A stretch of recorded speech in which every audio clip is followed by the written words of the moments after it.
Halo manusia-manusia berjaga, ketemu sama Pak Santoso dan Jaga Play. The Game Awards 2023 baru aja berakhir dan banyak banget game keren di sana. Apa aja? Let's go. Akhir tahun, kebiasaan industri game adalah menentukan siapa game yang berhak menjadi yang terbaik di antara yang terbaik. Nah, di antara semua penghargaan yang ada yang namanya The Game Awards 2023 sih tahun ini ya. Dan itu adalah hasil rancangan dari seseorang bernama Geoff Keighley gitu. Nah, sebagai acara yang paling bergengsi, penghargaan paling bergengsi, ya acaranya nggak cuma soal siapa aja yang berhak dapat ini, dapat itu, dan soal promosi game di mana-mana gitu. Jadi selalu ada juga sesi di mana ada game announcement sama game update, game-game yang kira-kira bakal mancing hype antara tahun depan sampai ke 2025 antar gitu.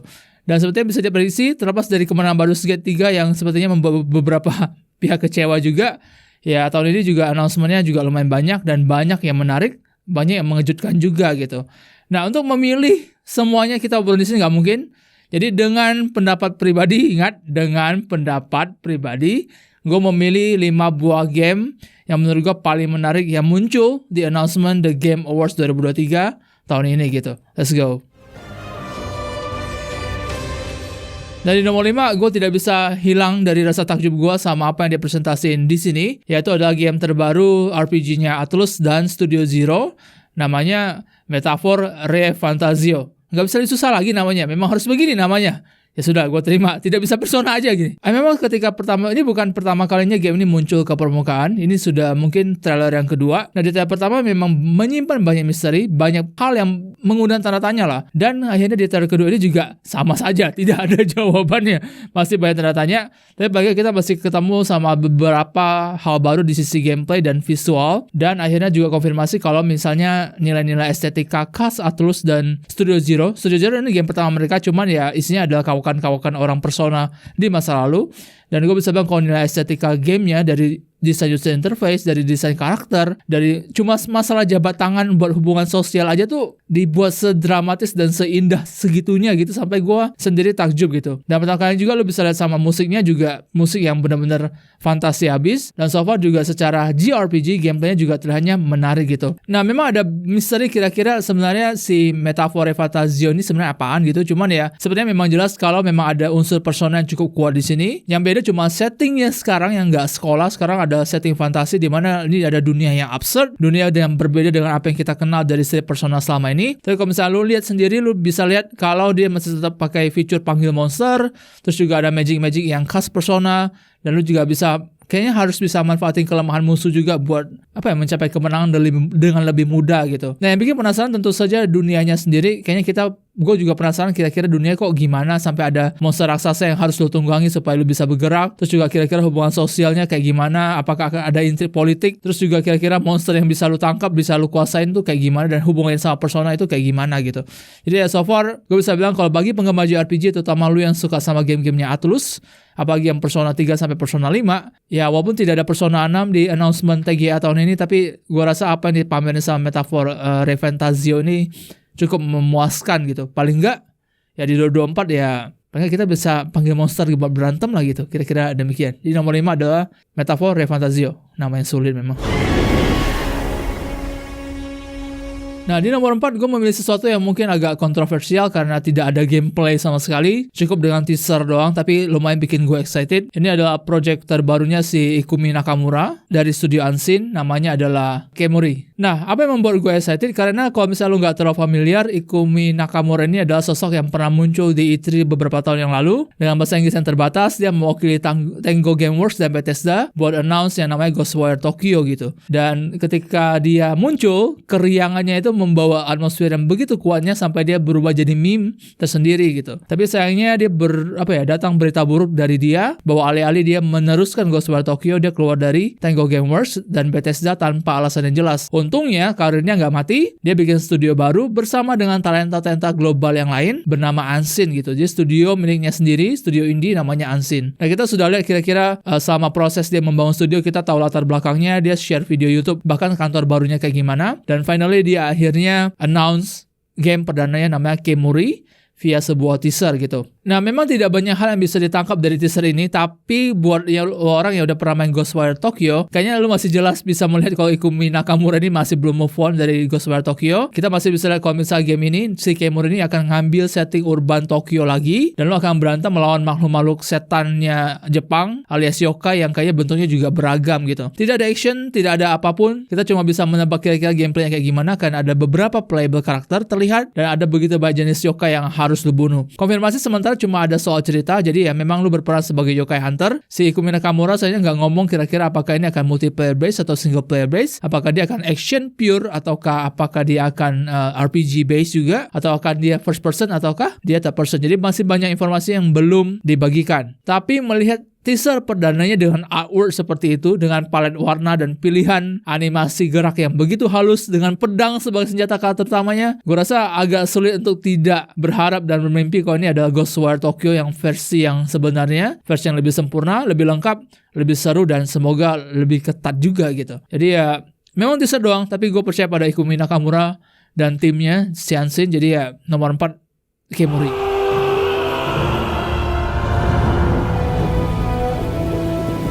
Nah, nomor 3 gue memilih ya, personal adalah Rise of the Ronin dari Team Ninja dan si Koei Tecmo gitu. Nah, ini bukan pertama kalinya juga, sama seperti kasus nomor 5 tadi, si Metaphor Refantazio. Ini juga bukan trailer pertama untuk Rise of the Ronin, ini ada trailer kedua seingat gua. Tapi ini bisa dibahas sebagai salah satu proyek yang sudah ditunggu sama banyak gamer PlayStation 5. Kenapa? Karena ketika dia pertama kali muncul, ini ada semacam sistem bagi hasil gitu. Karena di Xbox dan di Microsoft, si Koei Tecmo dan si Team Ninja ngasih wulong yang PS5 nggak dapat. Tetapi sebagai bayarannya untuk PlayStation 5 ada si Rise of the Ronin ini, yang di awal itu dikasih lihat tuh lumayan menarik dan temanya tuh beda gitu, nggak ada yokai-yokai, nggak ada setan-setan yang dibunuh gitu. Nah, di trailer sekarang di The Game Awards 2023 ini kita bisa melihat lebih banyak soal Rise of the Ronin, dan so far gue bener-bener excited sama ini game. Karena menurut gue ini akan jadi salah satu game kayak samurai yang nggak fun doang gitu, tapi juga menegangkan dan lumayan oke ceritanya. Nah, so far kita nggak punya banyak cerita soal karakter utamanya siapa. Yang pasti dia ada Ronin. Jadi Ronin adalah samurai yang nggak punya tuan, dan ini akan berjalan di era akhirnya Tokugawa tapi di Edo gitu.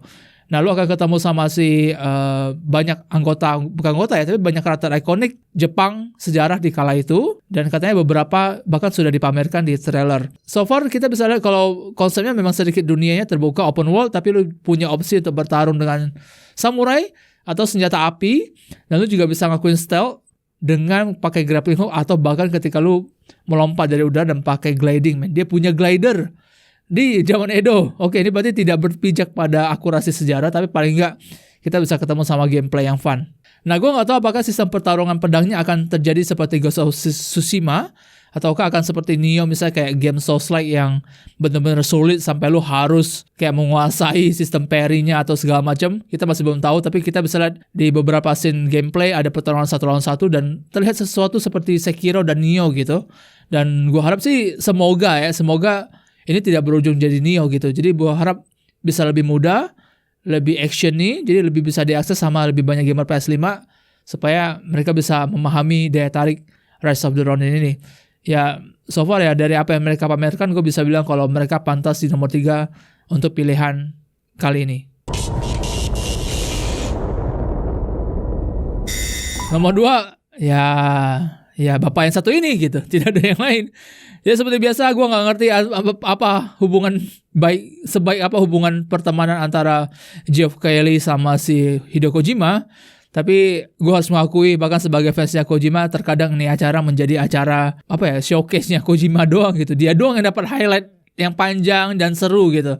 Tapi ya akhirnya si Kojima seperti yang bisa diprediksi naik ke panggung The Game Awards 2003 ini, tapi tidak bareng PlayStation.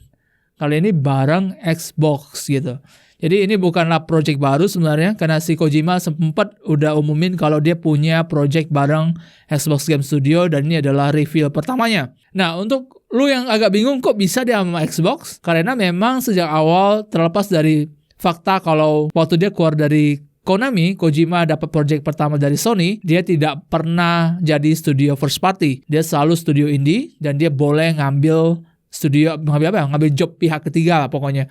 Jadi tidak ada sesuatu yang mengikat dia di Sony gitu. Dia memang studio indie. Jadi ya tidak masalah dia bekerja sama si Xbox. Nah, si Kojima yang memperkenalkan kalau project ini adalah project game horror namanya OD atau Overdose. Kita masih belum melihat banyak gameplay, tapi sebenarnya sudah sempat ada bocoran di masa lalu yang katanya bakal nge-blend atau nge-implementasin percampuran antara film dan video game dalam satu ruang yang sama gitu. Nah, karena ini adalah gamenya Xbox, si Kojima tentu tidak bisa memakai engine punya si Guerrilla Games atau Horizon Zero Dawn Decima. Si Sony nggak mungkin ngasih izin. Jadi ya Audi akan pakai Unreal Engine 5 dengan teknologi metahuman mereka yang so far kalau misalnya di trailer di teaser pertama memang benar-benar kelihatan cakep banget gitu.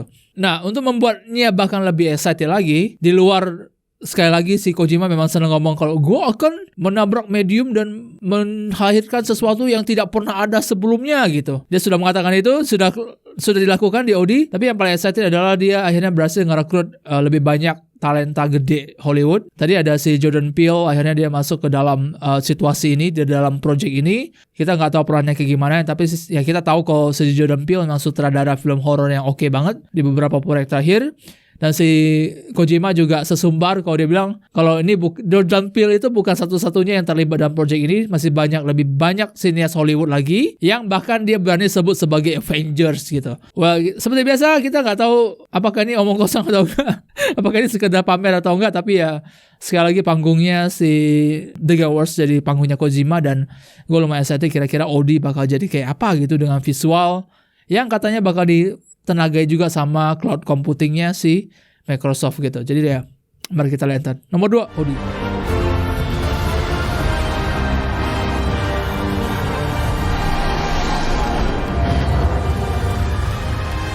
Nomor 1, yang satu ini sepertinya jadi kejutan, tapi banyak expect juga, banyak bermimpi, tapi banyak tidak berani berharap juga. Nomor 1 adalah Monster Hunter terbaru dari Capcom.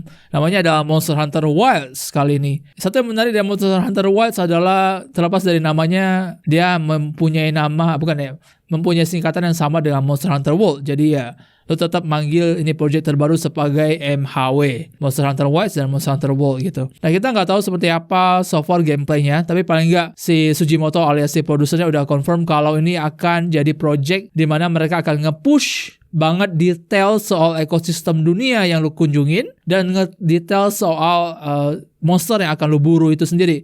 Nah, kita nggak tahu apakah detailnya akan berpusat pada soal visual doang kah? Atau jangan-jangan kita bisa motong lebih banyak part tubuh monsternya sekarang? Atau jangan-jangan ini juga soal behavior, misalnya kayak dulu cuman sekedar takut lari, pindah tempat dan segala macam, mungkin sekarang sudah jauh lebih interaktif lagi gitu sifat monsternya atau lebih unik lagi. Atau mungkin kita bisa ketemu sama AI monster yang sekarang bahkan lebih giat untuk saling memburu, saling bertarung dan segala macam gitu. Nah, lumayan unik trailer yang satu ini karena ketika di-announce, karena ekosistemnya lumayan berbeda dari game Monster Hunter yang lain, terus monster tunggangannya juga beda, monster yang di depan layar juga beda. Orang semua mengira kalau ini akan jadi IP baru atau sesuatu yang berhubungan sama gamenya EA zaman dulu, which is Wild Hearts. Ternyata tidak, ini ada Monster Hunter beneran, ini ada Monster Hunter Wilds.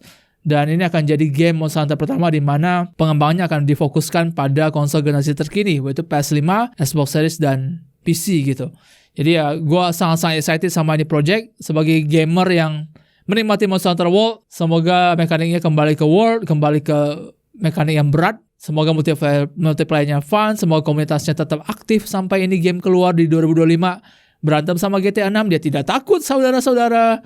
Ini aja ketika GTA 6 bilang, oh gue mau 2025. Si Tsujimoto, kita juga bisa Monster Hunter Wild gitu. Tidak takut gitu. Jadi ya gue lumayan excited melihat dua game raksasa ini berperang di tahun yang sama gitu. Nah, untuk masalah gameplay ya seperti yang gue bilang, kalau misalnya lu memperami Monster Hunter, silakan main Monster Hunter World, cari komunitas yang oke, karena main game ini sama teman itu fun abis. Sampai lu bisa lupa tidur, sama lupa kerja, lupa sekolah, dan lupa yang lainnya. Percayalah, kalau belum pernah main Monster Hunter, ini saat yang tepat buat mulai. Nomor satu, Monster Hunter Wild. Oke, gue tahu pilihan nomor 5 pilihan ini akan membuat banyak di antara lu kok nggak ngambil ini bang, nggak ngambil ini bang. Ya, sekali lagi ini adalah preferensi personal. Ini ada sesuatu yang gue suka dari announcement di TGA 2023. Sesuatu yang bisa nggak lu suka, bisa yang lu benci malahan. Tapi ya 5 game ini yang membuat gue lumayan excited untuk 2024 dan 2025 ntar gitu. Ya ini ada yang personal dari apa yang gue suka, apa yang gue benci, dan apa yang ya so-so aja buat gue gitu. Jadi ya gue juga penasaran kira-kira dari semua announcement TGA 2023 yang udah lu tonton, game apa yang paling bikin lu excited? Silahkan tinggalin di bagian komen, gue akan baca.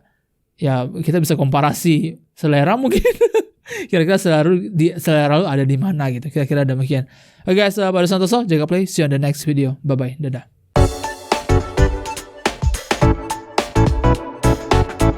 Ya sudah, gue terima. Tidak bisa persona aja gini. Zero. Bukan Zero. Apa namanya? Metafor Fantasio. Ya itu dia namanya. Nah,